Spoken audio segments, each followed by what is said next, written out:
Okay, so from there we start to think, right, well, what is it that we're really looking for when we're working with a client or patient? What are the things, perhaps even, that the client might say that we can try to evoke from them and we can try to encourage and reinforce from them, and that might actually start to predict actual change? So there's a number of mechanisms that we're really trying to keep our ears out for as we're talking to people. And probably the term that they've come up with for this is something called change talk. Change talk relates, well, basically to the things people say that are their arguments for change. And we're wanting as clinicians, in some ways this is where the hard work comes in for us, because we're really wanting to listen out for this change talk, the things that people say that argues for change. And there's some common bits to change talk that we want to try to hear. Firstly, desire for change. So where people start to talk about what they'd like to do differently, or what they'd like to change, what their preference would be, putting aside how to do it or whether they really feel like they can or whatever, just what their preference would be, what their wish would be for change, their desire for change. Secondly, we listen out for ability change talk.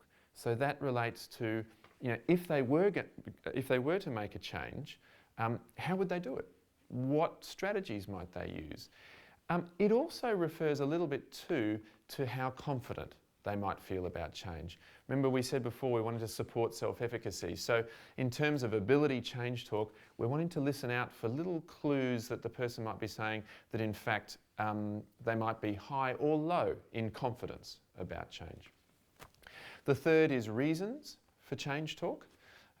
Reasons for change, in fact, out of these different elements of change talk, reasons for change is probably the most predictive of actual change. So we're wanting to hear people's reasons. This is the specific arguments for change, why they would do it, what would be good about it, that sort of thing. So reasons for change talk we're wanting to listen out for and encourage. And finally, need. What's important for them about change? Why do they need to? Why does it matter? This is often the more viscerally felt kind of reason, the emotional reasons for change.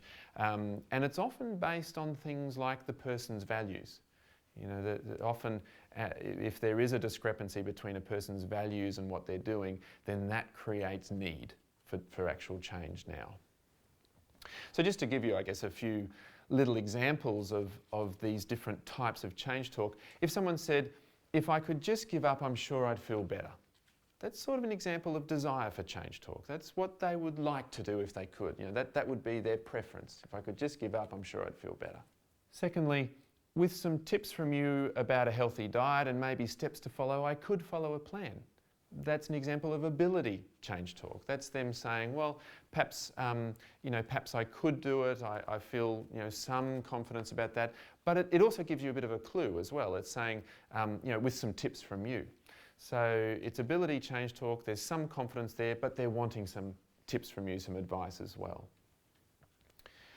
Third example there is, I guess if I gave up smoking, my kids would be happier and stop bugging me so much. So these might be a couple of specific reasons for change. So that's reasons change talk. And if you hear something like that, it's really useful to then help the person to elaborate on that.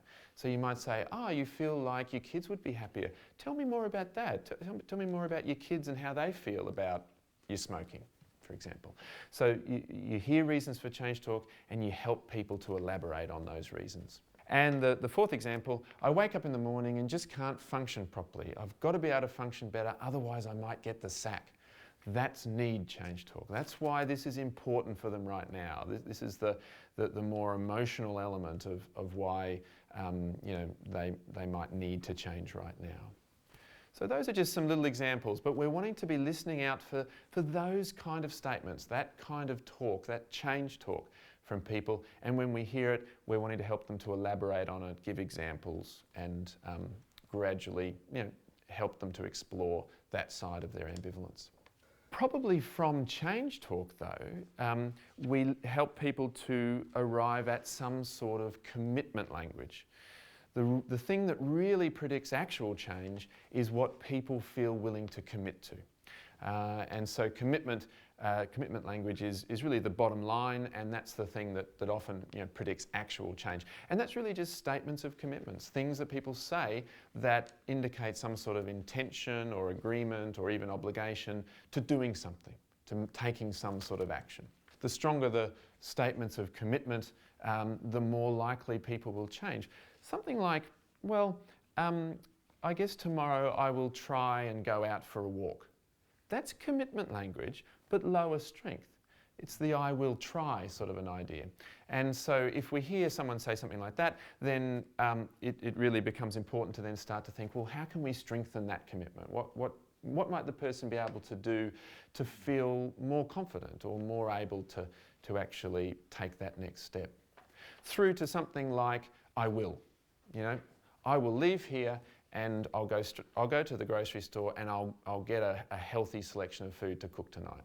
If a person's saying, I will, then that indicates a higher strength in commitment of change.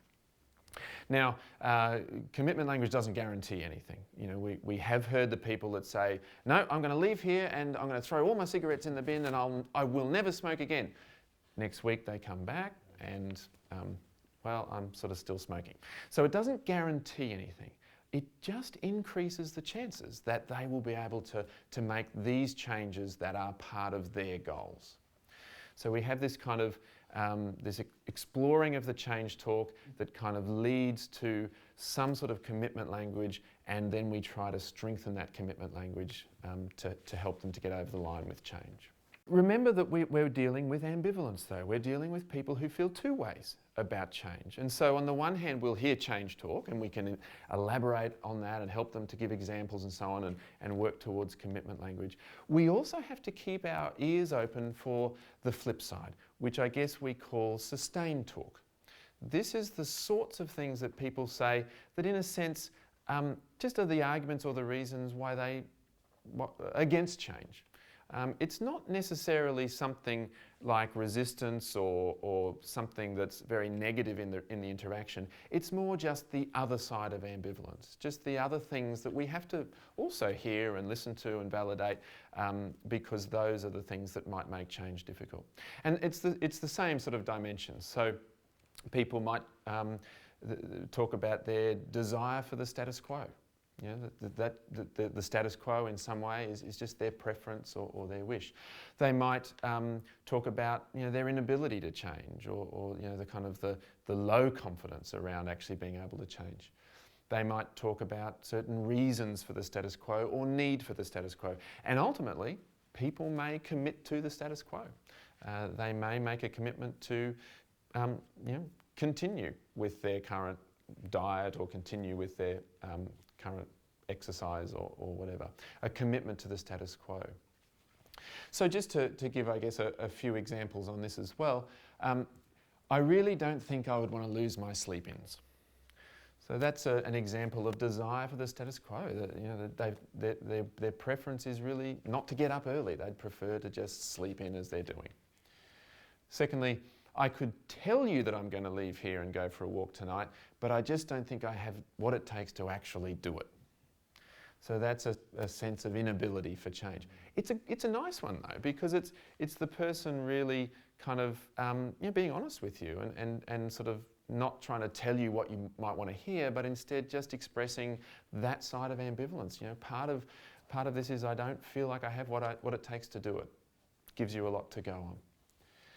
A third example, time really is of the essence for me. I just don't have the time to do exercise. That becomes a reason for the status quo. Time, and you probably hear that a lot. Time is one of the reasons why people find it hard to change or in this case to do exercise. And the fourth example, I need to sleep in whenever I can and I need to relax when I get home in the evenings. Exercise necessarily comes last for me. So that's the need for the status quo. The person feels the need to not change. So we're listening out and elaborating and encouraging the change talk, and we're also listening out for sustained talk, accepting it, validating it, but helping people to move back towards change. So part of that facilitation that we're doing as clinicians is helping to accept the sustained talk, but also helping people to move back towards change. and to explore that side of ambivalence, to explore the desirability, reasons and need for change. And so we end up with a sort of a flow. We end up with a flow of change, which is motivational interviewing is really about exploring desirability, reason and need, flowing that through to some sort of commitment for change, and it's that process that actually leads to change itself.